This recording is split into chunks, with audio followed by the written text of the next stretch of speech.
Hello, everyone, and welcome to the world's most famous podcast. I'm your hostess, Jacqueline Maddison.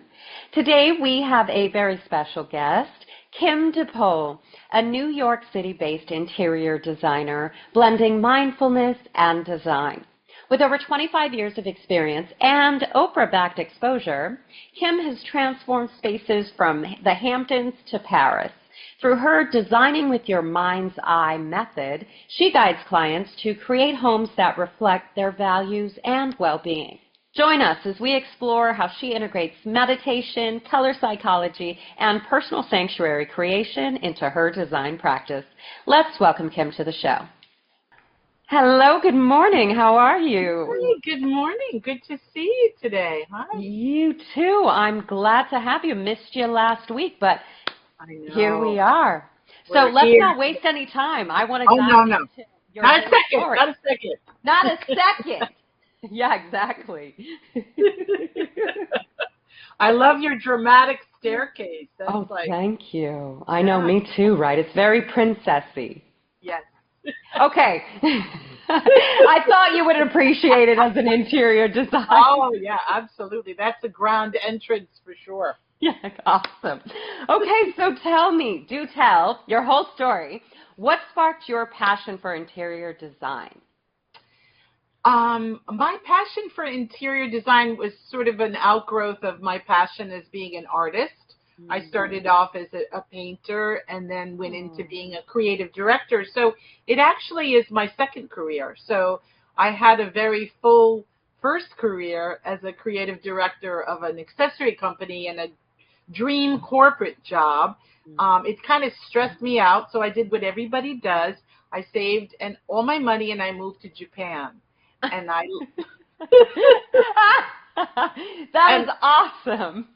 Yes, and then I lived in a 7-tatami traditional house, traveled throughout Southeast Asia. I did Eat, Pray, Love before Eat, Pray, Love was written. Wow. And then when I came back, I was like, oh my goodness, what am I going to do now? And so I was offered this wonderful position as an assistant for the first designer show house, which benefited DIFA, Designer Industry Foundation for AIDS, back in the day. And there was a director. I was an assistant. You know, I didn't know much about design, but they let her go and put me in charge.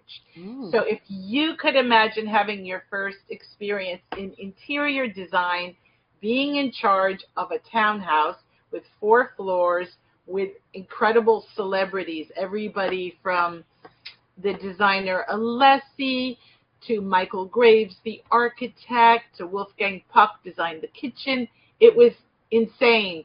So after that, I was bitten. That's it. This is what I'm going to do. Yeah, that's really how it happens. Like the Bible says, so I'm a Christian, but it says God laughs at man's plans, right? So we normally stumble into our passion because you've discovered and you fall in love, and it's like, that's it. That's it. That was it. And I never looked back, and I went back to school, and I opened my design studio, and I was just tenacious. And then, then I got a phone call from Oprah to be on the show twice, which kind of launched a lot. And that came out of the blue. It was kind of a bittersweet experience because I used to watch Oprah with my mother when she was dying of cancer, and she'd sit there and say, Kimmy, one day you're going to be on this show. And I'd be, yeah, okay, Ma, sort of like that. She was prophesying into your future. She saw into the future, and it was just incredible.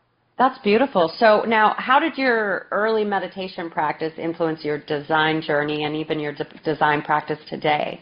Because that's a spiritual element. Oh, yeah. That's tapping. Yeah, that's God sort of tapping you on the shoulder to just, make a direct line of communication. Now, that happened to me very young. I mean, I was all of 18 years old when I first started to meditate. And then when I had that experience, I had a meditation teacher through TM. And it was such a sublimely powerful experience that I had things happen to me that they were just mesmerized by. I had a sweet taste in my mouth. I saw this beautiful flower opening. I became more psychic. I became more intuitive. expressive. And these are the gifts that I want to share. But I was very quiet about my practice. It was very private and sacred to me. It was something I did not share. Right. So after I closed my design studio with designers in Nolita in New York with craziness and did a lot of soul searching, it's that tap on the shoulder again. It's like, okay, Kim, how are you going to serve now, dear? Yes. Where are you going to give back? How are you going to give back? So that's where it all has come full circle to me. And it's interesting because even when I would finish projects before, I wouldn't tell my clients. I kind of would go in there and do a special meditation prayer, you know, especially if there was a child being brought into the home for the first time. And I would be very intentional in imbuing the space I created with that kind of awareness or energy. Yeah. Well, I believe God created us all with unique gifts and talents, and we have to use them to align with our divine purpose, you know, and that impacts like a butterfly effect everything we do in the world around us. And I love how you said, you know, hey, God was tapping you, it's time to serve, because myself, like even Jesus said, the greatest of all will become the servant of all. And I really believe that we have to take on that mindset of servitude to our community, the world at large, really, with whatever it is we're doing. And I think when we all do that, our work becomes a contribution and a collaboration, and it's a little taste of heaven on earth. Yeah. I mean, I've never felt like I had a job, because I truly believe if you can, when you're young, as soon as possible, really find your avocation from the start, and also be in the mindset of, how am I serving? It's not about you. It's about what you are providing, right? Yeah. So that's so key. And what you were created to do. Yeah. You know? Exactly. Yeah. Absolutely. I love that. So what does the designing with your mind's eye mean? Because that's very spiritual to me.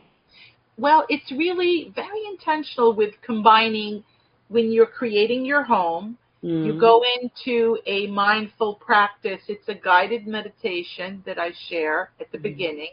Very intentional. I like to begin in the bedroom, because that's where you dream. That's where your conscious and unconscious worlds combined. So we start there, and then to be really clear on what brings you joy, how to express yourself creatively. It's not about me imposing. There's so many decorators, designers that just, you know, feed this template of like, your house has to look like this. Right. I've never believed that, and that's why so many of my projects and my clients would always come back to me. It was all of that. Who's the poochie in the background? I'll maybe bring her on screen. Oh, I'd love to meet her.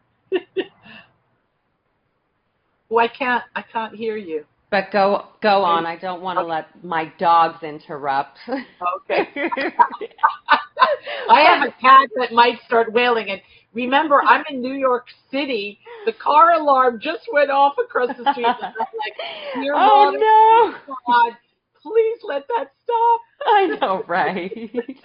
But, you know, I love what you're doing, and I love the sort of soul of your practice, because and I think we're all waking up more and more to our spirituality, because when we do, just the life experience itself here on earth is so much more meaningful and beautiful when we tap into our spirituality and align that with everything we do, whether it's in our family, our home, our design, you know, all of it. It's important. Yeah. It's who we are. Yeah. The gratitude is just the foundation of that. That's why I decided to give a portion of whatever money I make to Habitat for Humanity, because everybody deserves a home. And, you know, having had the ability to work in some exquisite homes for some very wealthy people, you know, it was always in my mind's eye here. It's like, how are you going to serve, Kim? Like, it's lovely you're doing this, but, you know, where's the service, Kim? That's what I would always get reminded. You know. Yeah, absolutely.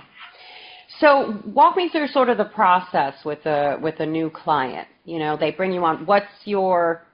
How do you journey them from start to finish? Well, we do a discovery call to just kind of see if we're simpatico in terms of like a residential project. I also do commercial. But right now I'm really working on developing clients just virtually on Zoom. So what we do is I have a questionnaire so I understand kind of where they are. And then I always ask for photos before. And then we just begin with a series. I mean, I started something called the room scan, was a way to just begin. So the people that aren't really clear on like, I know I want to do this, but I'm not sure. And so we'll spend an hour together and we'll literally scan the room, but we'll start with a very intentional meditation and clarity on what they want to create within that space. And so does that clarity come from their emotions? Like, I'm very curious about that. So you take them through this guided meditation, like, and then they decide on the color scheme. How does that work? Tell me a little bit more about that. Well, there's a lot of journaling involved. I started a journal sort of format to go inside to create the outside, and it's a series of questions. It's also returning to your childhood because it's so idiosyncratic what people prefer, and so much of that is influenced by those early years. You know, do they like spaces that are very intimate? Do they like a feeling of expansiveness? So we start with just general emotions and energetic feelings, and then we go in and we it's sort of like the petals of a lotus in that way. It's a whole uncovering, layering process. It's not like we're going to say, okay, the whole room's going to be pink today. No. It's really going in deep to find that inner expression. Yeah, I love that. So how do you define a home sanctuary? A home sanctuary is when you open the door to your home and you feel that sense of, I'm home, that release. There are experiences within the home or places, I like to call them zones or facets, where this is the corner where I go to restore, I meditate, I pray. This is where I like to, invite friends and celebrate. So it's all really, isn't it? It's all experiential within the home. And why is it a sanctuary? It's a full expression of what you love. Not what the designer loved, not what's on Instagram that everybody has, not what your mother told you or your mother said no. It's none of that. Yeah. It's really the moment to go in deep to find that expression. You have to do some inner work to be able to express what is external. Oh, that's so beautiful and so true, because like our home is our safe place, right? And then when it is designed to be a reflection of our inner being, there's no place like home, right? No place like home. And you know it too, don't you? Yeah. When you're in someone's home that has that kind of energy, the minute you walk in the door, you can feel that, can't you? It's true. It's so true. You can go into someone's home and you get, this is so them. It's so them, Exactly. Yeah, absolutely. And it's not like it has to be trend or fashion or, check off the approval list. There are homes like that. And if that brings you joy, then by all means. I've created many of those homes over the years. So I understand that. I think that's why there was one commercial project that I had where I had to look at 100 different apartments in a condo building. And this was a pretty high-end condo building. And out of the 100 apartments, there were maybe 5 that were expressive or had that kind of energy.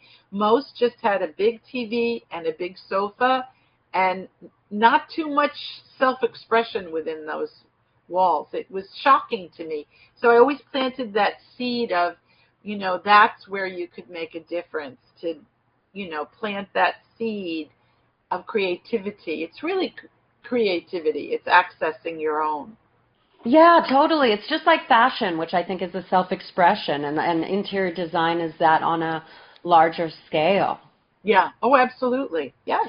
Yes. So, how does your work differ, let's say, in the Hamptons or Paris, or, I mean, does location play a part at all? Well, it's interesting you should, bring up the Paris job. The Paris job, I had this idea of what a Parisian apartment would look like, and when I presented it to the clients, they're like, "No, Kim, that's not what we want. This is our dream apartment. This is Oh. our fantasia. This is unlike. I mean, mind you, I've already done like 4 projects with them. This is our. Oh, look at that cutie patootie. Now, who is that? This is Ellie.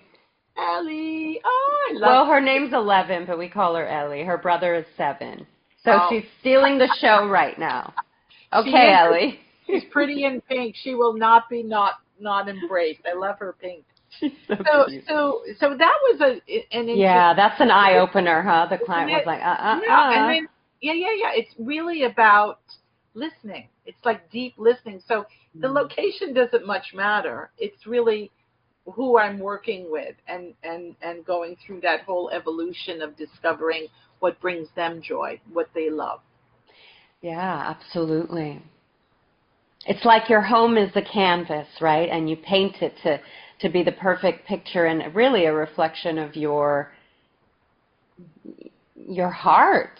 It is. It's very much heart essence, and it changes all the time. It's not fixed. It's not one. I love that. Yeah. There's a very important thing to understand. And there's this whole discussion of people that collect too much, or the dreaded hoarding word. And I like recalibrate that to curate. You curate your surroundings. I mean, I love Italy and I love the Mona Lisa. Yes. So I have my masterpiece behind me. Right. So do you know what I mean? Yeah. And so it's just like you curate what you love that surrounds you, that brings you joy. And it makes a big difference, every day when you wake up. It's so true. How does color influence our mental state in our surroundings? I'm doing a very deep dive and analysis and study in the chakras of the body and how they relate physically with the color. And when I work with clients and we do the meditation, I do invite them to kind of focus on what color keeps appearing for them. And that's very informative for me in terms of where they are in their body and energetically. I mean, for instance, I had a brilliant client who was completely obsessed with a tone of lavender. And it was so interesting because you know what that is? That's the highest vibration of your being. That's almost like godlike. And she did incredible work in publishing and was brilliant. So it just and then I did this beautiful studio space with that color, with a lot of white, but with that color. And you would go into this room and you would have that feeling of elevation. So I can't emphasize how essential and important those color choices are and how they need to be tested. I mean, if you put a child in a room that's bright yellow, they will be chaotic. They won't be able to focus. If you put somebody in a room that's all red, their pulse will go up. I mean, there are physical reactions. And I always, say to people, like, do you know why in operating rooms the doctors wear that kind of ugly tone of green? Why? Because they're looking at red when they're doing surgery in the blood. And when they look up, their eye would be very disturbed. So by having everybody around them in that green tone, their eyes can adjust immediately. That's interesting. So there's like a color balancing, or there's like a balancing effect in terms of the colors that we're surrounded with and the energy that they emit. How you see, how you react, how you think. It affects everything. So not to be underestimated and not to be added without study and thinking and logic. And the logic that's found in the heart, too. Yeah, actually, that was my next question. How do you choose art to balance the space? That's so personal. I mean, I always like, for so many of my projects, I had clients that loved to travel. So the first thing I did was send me all your pictures. And then what I would do is I would blow them up. I would make them into artwork. I would make like an exquisite photo of Machu Picchu into a 4x8 mural. And then we would put that in the room. So they would see that they're, especially for clients, you know, in finance or whatever, and said, I'm not artistic at all, Kim. I don't have that chromosome. I don't have that sensibility. And I'd be like, well, I differ with you because your pictures are so fabulous. Everyone's asking me if they could buy a print. So it was crazy.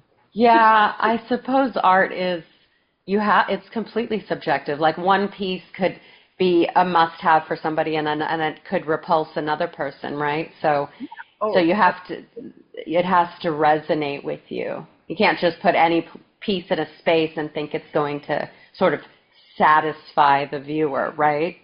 Right. I mean, and it depends on what they like. But this is one thing I always suggest, and I'll suggest that for all your listeners, is to make sure you put an element of nature in your room, in your bedroom.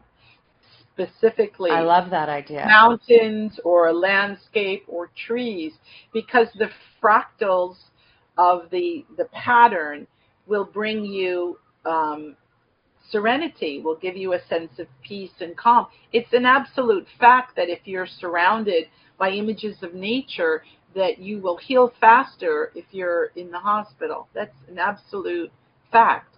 And so the space is to include as much of nature, natural elements.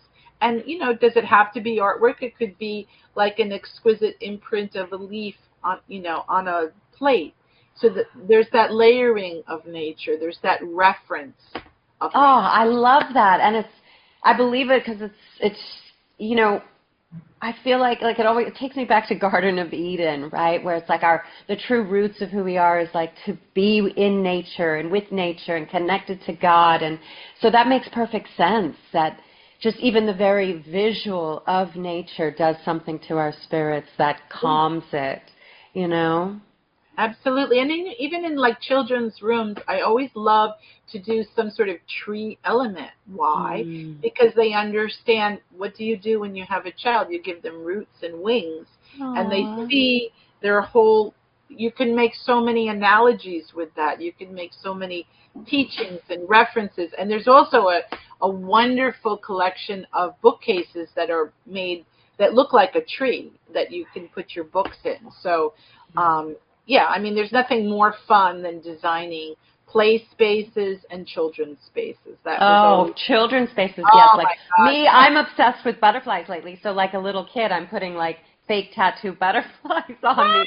But it's doing something to my spirit. But it just shows you the visual in our environment and in our eyesight, you know, does something to us positively. It affects us in a positive way, and so it makes sense that you would want to design your entire space with things that emote joy and healing energies. So now, how do you curate pieces that do spark joy? Again, is that personal, or are there sort of... Well, I have because I started off as an artist painter. I have a huge, I mean, I have more collections of art and prints and photography, and so I'll share those resources. But I always ask the client to show me what you like, you know, and then if they need a little more inspiration, I go to all the shows, I go to galleries constantly in New York. So, and I'm always at museums. Oh, I love art galleries. So you're living my dream. Oh, absolutely. And I lived your dream, because last week I was at the Museum of Natural History, and they have the butterfly wing where you go in the room. Trust me, I'm having a bad hair today, but I had a really bad one in that room. It's so humid. And there's butterflies flying all around you. They like they sit on your head, and amazing. You have to experience that. Yes, that's the best. So now how do you integrate cultural design elements? Because that's, I'm sure, a factor, you know. Well, it's again, I mean, for me, I travel constantly. I just a few months ago spent a month in India. So I Oh, have all those influence of in South India, which I had never traveled in Chennai. Oh my goodness, I have like so many patterns and colors and fabrics I and bet. Yeah, that culture is so rich. oh, it's They're, like it's yeah, extraordinary, and especially New Yorkers, we always wear black. To right. go there, it's like a celebration of color. Riding on the back of a motorcycle, you're like, oh my God, look at that. Yes. But I Yeah. can see how you could get so much inspiration from that, like as a Oh, designer. absolutely, absolutely. And then also the foundation for me was living in Japan because understanding the aesthetic of minimalism, what is essential, Mm. how and nature. It's all about nature. So I hope to go. The other place I'd love to go is Sweden for design I was in Italy just 2 years back and I got all of that infusion of that Right. beautiful. Yeah. I mean, that's a whole nother universe of design inspiration. But yeah, that's lovely. Now, what role does play space design have for the families and, as you said, children? Well, it depends on the age of the child, but I really believe in, especially if there's an opportunity to design one room, is I love using magnetic whiteboards because they can draw and also utilize magnets. And what I do is I'll make a whole collection of overscaled magnets, like huge puzzles, and or they can create them themselves. Hmm. So anything for creative self-expression. And I love the idea of furniture having like multiple uses and so that it's adaptable and so that, yeah, you can just move the table and put some pillows down, roll down like a yoga mat or something like that. But to make sure whenever you do design your home, to think about not making it set in stone. Don't pick anything that's so bloody heavy that it's never going to get moved unless you have five beefy guys there moving. Right. That's You such a good point. Oh my goodness. Like we had this circular lounge chair, and yeah, every time we had a party, we had to get people, Yeah, hire yeah. people to come move it. But yeah, it makes sense. Um, so what quick design shifts do you have that can create like a big impact in a space? Well, the biggest thing is the word edit. Mm, Is to go in your space right. and say, okay, what can I edit? What can Yes. I remove that will really make a difference here? Right away, the first place I go with windows. Are the Mm. windows open? Is there light? Do you have dark drapery? I can't stand dark drapery. Well, yes, if it's a dark library room, it's appropriate. But Right. what as much natural light as you can get into your space by all means. So edit and start with the windows, light, airy, and open is Love that. really what's essential.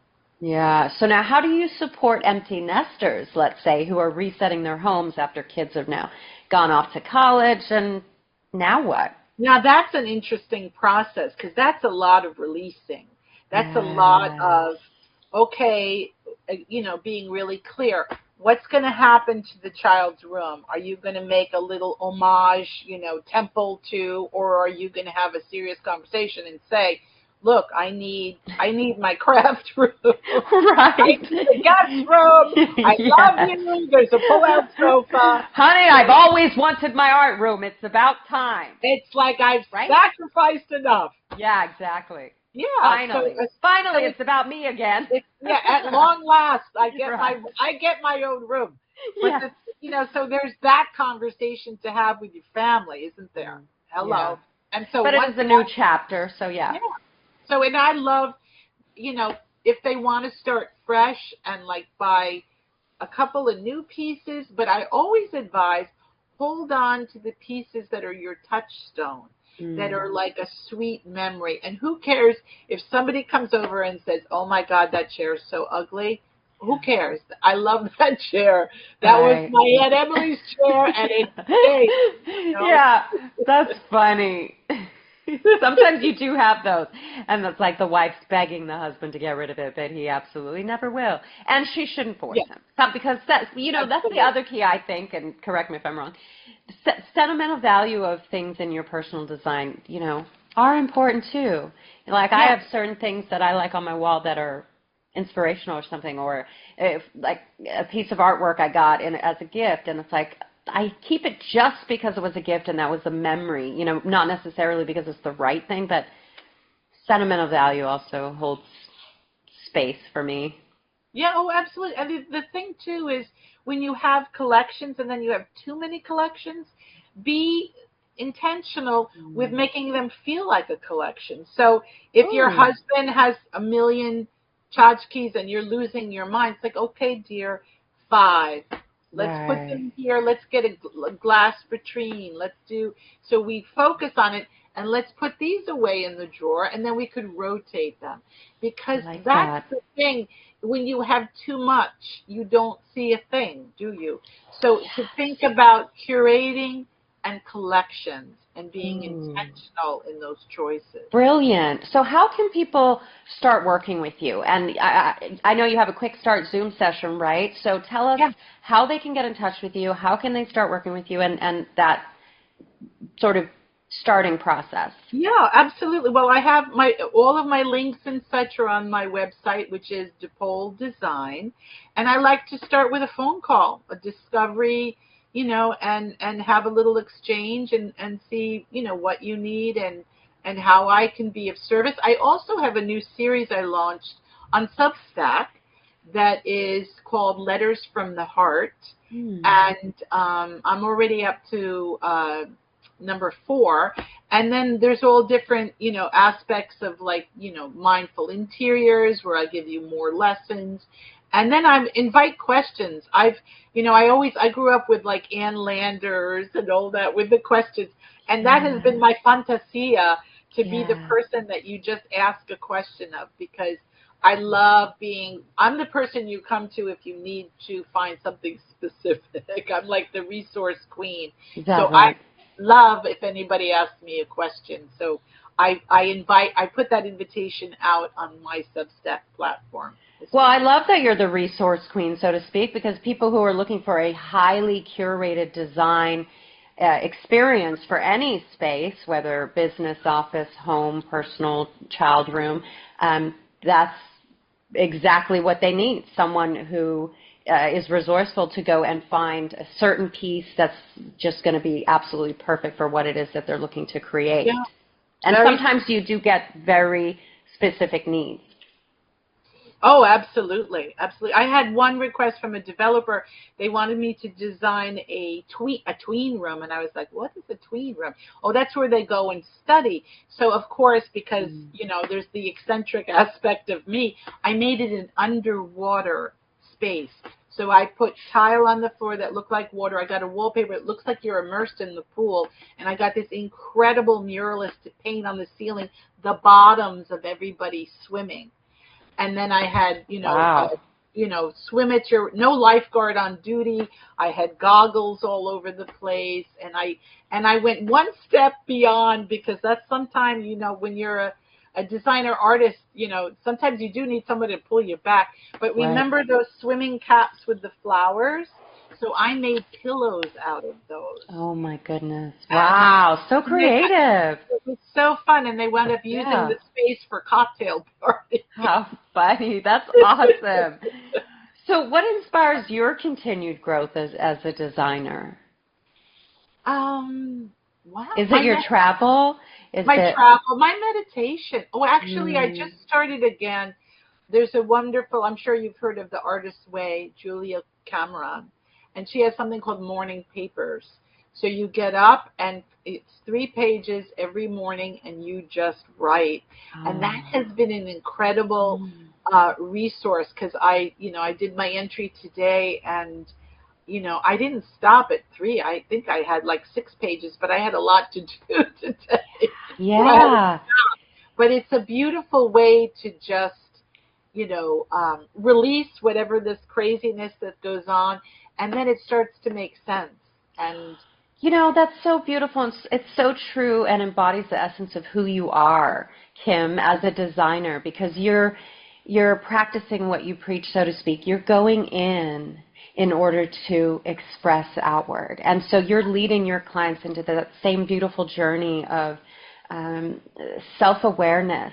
To be able to create the world that they live in, their home sweet home. Yeah, that's beautiful. It's a kind of awareness. That's a wonderful, thank you for that. That's a wonderful way to describe it. It's like self-awareness. So what legacy do you hope, dear Kim, to leave through your beautiful work and impacting the lives and the spaces and sanctuaries of others? If I could make a difference in people that have no home to find one, how exquisite that would be. Again, in honor of my mother, she funded a couple of houses in South India years ago. Aww. And she put her family's, she was Italian and she was the only one born here.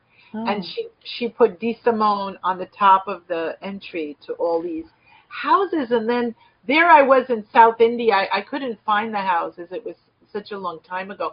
And then it was the reminder of, okay, I'm going to build this new business model and I'm going to give to Habitat for Humanity. I'm going to help a beautiful school that I had a tour of when I was in India, Arunachala village school that was so lovely. And they lost their funding. Their patrons had passed away. So it's sort of like, okay, I went there for that, for inspiration, and I come back with more of a purpose. Yeah. In a very specific way. So. Oh, that's incredible. Well, I mean, this has been short and sweet. It seems to have gone by so quickly. You're just, lovely to be with. It's been an honor to spend time with you today. We're going to be featuring you as a business leader, so our listeners and readers can learn more about you and get in touch with you. Is there any sort of final statement you'd like to say before we part ways that is important to share, or you want others to know about you or your practice? Well, I think I